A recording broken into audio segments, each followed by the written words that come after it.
Hello divine souls, आप कैसे हो। मुझे उम्मीद है आप सब खुश होंगे, अपनी अपनी जर्नी बहुत अच्छे से निभा रहे होंगे, चला रहे होंगे।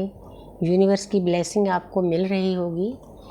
तो आज थोड़ा सा मैं गाइडेंस देना चाहती हूँ, जितना जितना यूनिवर्स मुझे दे रहे हैं।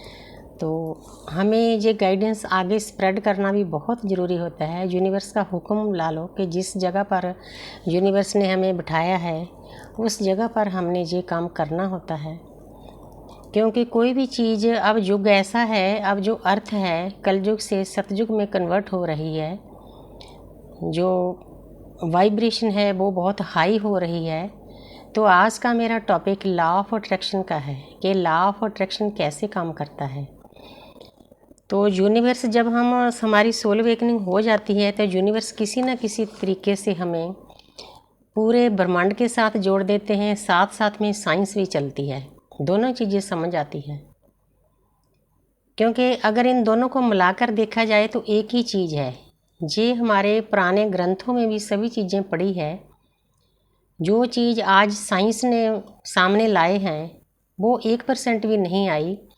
हमारे जो ग्रंथ हैं, वेद हैं, उनमें सभी चीज़ें पड़ी है कि कैसे उस परमपिता परमात्मा से कनेक्ट होना है, यूनिवर्स के साथ कनेक्ट होना है।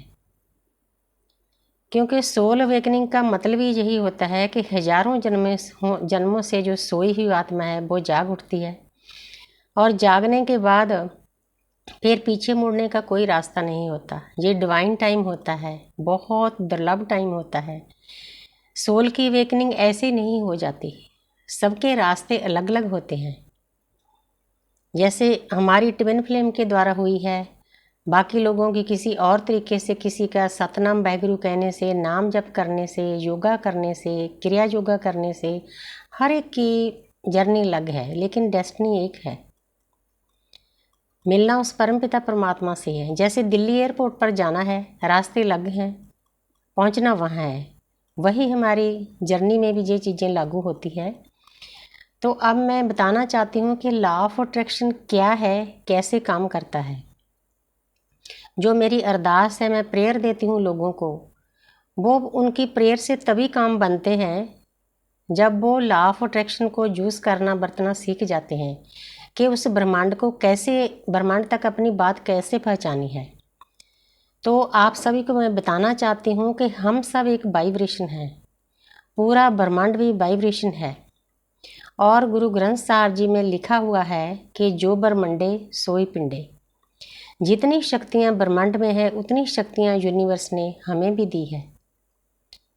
ये जो शरीर है, ये काया है, ये कोई ऐसे नहीं बना।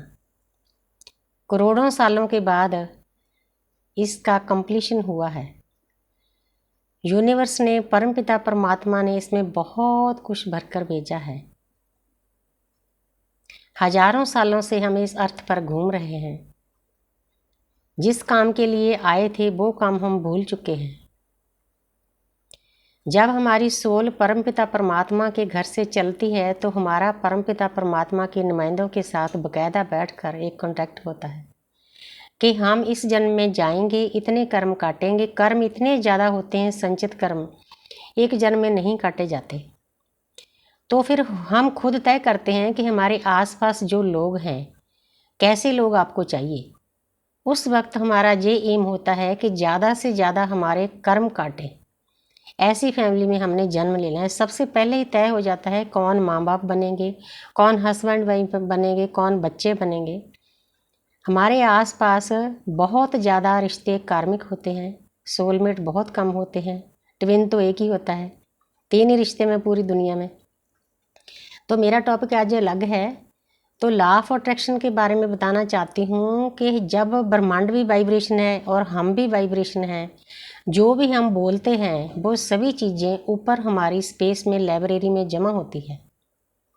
स्पेस में हमारी लाइब्रेरी है, क्योंकि मैंने आकाशिक रीडिंग का भी कोर्स किया है, PLR अभी करना है, क्योंकि ये